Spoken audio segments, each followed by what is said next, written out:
Good morning. Some people, they dream their dreams, and other people, they live their dreams. And I want to introduce you to somebody who did exactly the last one. He lived his dream. His name is Richie Soa. Is it being translated now? Oh, it's been translated already. Okay, perfect. He's a man, 20 years ago, he lived in England. 10 лет назад этот человек, осуществивший мечту, жил в Англии. Он путешествовал, он переехал в Мексику, в Канкун, жил на пляже. И на пляже первое, что он увидел, было очень большое количество пластиковых бутылок, мусора. Он пытался очистить пляж. И он собрал 10 тысяч бутылок и сверху насыпал песка, и таким образом получился островок. После чего выросли деревья, он развел цыплят, завел собак, и таким образом он создал свой собственный плавающий остров. И он сказал: здорово, что я сделал такой остров, и я хотел бы с другими странами поделиться этой технологией. Он транспортировал этот остров, но правительство Мексики было против транспортации этого острова, потому что фактически это была первая плавучая часть Мексики. Сегодня хочу вам сделать презентацию одного проекта того, как могут улучшаться наши города. Мы, как архитекторы, можем делать свою работу гораздо лучше. Пока мы по-прежнему строим статические конструкции в динамическом мире, а мир меняется. Мы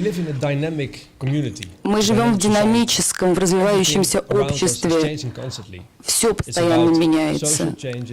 Социальные изменения, экономические изменения, технологические изменения. Все эти изменения влияют на нашу жизнь, и эти изменения обусловлены тем, какой мы хотим видеть свою жизнь. Последние 5-10 лет самые важные изменения, которые происходили, это климатические изменения. И эти изменения, они представляют собой опасность. Климатические изменения для нашего здоровья и организации требуют все больше места. Таким образом, как мы можем предложить решение городам? Как мы можем изменить статическое пространство, сделать его более динамическим? Я думаю, что мы должны перейти к строительству новых домов, зданий, которые будут изменять. Building for change, то есть здания, которые будут изменяться, которые будут более гибкими, которые будут отвечать запросам будущего. И я думаю, что динамические, самые современные, самые крупные города должны выглядеть вот так. Вот здесь вы видите здание. Хотелось бы, конечно, чтобы такого эффекта можно было достичь за несколько месяцев. К сожалению, такое изменение можно достичь только за несколько лет.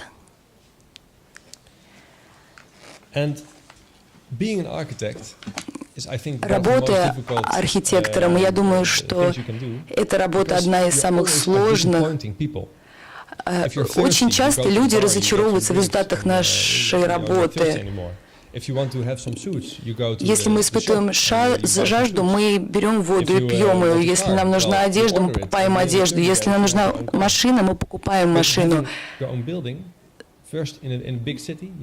Но для того, чтобы построить здание, сначала нужно найти место, либо снести старое здание, либо найти чистое место, нанять архитектора, дизайнера. И только после 3 лет с момента начала большого проекта мы увидим первые результаты или, возможно, само здание. Но сейчас и требования к нашей отрасли изменились. То, что мы в конце презентуем нашему клиенту спустя 3 года, уже может быть не то, что он хочет. Поэтому мы должны прежде всего посмотреть на возможности сокращения реализации наших проектов. Для этого нам не нужно много новых технологий. Мне кажется, что технологий уже есть в достаточном количестве. Но нам нужно изменить свое восприятие, нужно по-другому посмотреть на мир. И мы должны изменить свои установки. Мы думаем, что наши города слишком заполнены, что у нас нет места для строительства в городах. Мы должны пересмотреть свои города, найти место. 100 лет назад мы то же самое делали. Архитекторы, инженеры, конструкторы. Мистер Оттис, когда разработал идею лифта, он понимал, что людям нужно двигаться между этажами, преодолевать такие расстояния, как 10-12 этажей, не хотели это делать пешком, он придумал лифт. Также сейчас мы смотрим на города, большие города в мире, например, такие города, как Токио, Шанхай, Гонконг. Они переполнены, и они все находятся на воде. И давайте посмотрим не на землю, а на воду. Что если мы хотим создать насыпь, например, на воде, создать бетонное основание? Например, у нас очень зыбкий грунт, и нам приходится его укреплять. И мы можем делать плавающие фундаменты на зыбких поверхностях. Это не то же самое, что обычный бетонный фундамент. Это заготовка, которая делается на производстве и доставляется на место строительства. Технологический процесс выглядит так же, как заливка обычного фундамента, и после его заливки на производстве его можно доставить на место стройки. Мы можем делать очень большие площади, 50 на 50, и на этих основаниях можно строить практически любые структуры. Дороги, жилые помещения, офисные здания. Если мы будем уходить с земли на воду, наши города приобретут новые площади. Мы должны также изменить восприятие, мнение о том, что здания статичны, но они не статичны, они могут быть мобильными. В США каждый год происходит фестиваль, где на несколько недель собираются жители со всех штатов и за несколько недель создают свой собственный динамический город. Этот фестиваль занимает всего лишь несколько недель, после чего все эти структуры, жилые, магазины, они исчезают. Мы должны перейти от статичных городов к динамичным. Например, большинство из вас сегодня пользуетесь смартфонами, айфонами, они выглядят все одинаково, но фактически они же разные, потому что каждый загружает те приложения, которые ему нужны для работы. Мы персонализируем наши инструменты. 10 лет назад это был всего лишь телефон, мы могли только звонить или отправлять сообщения.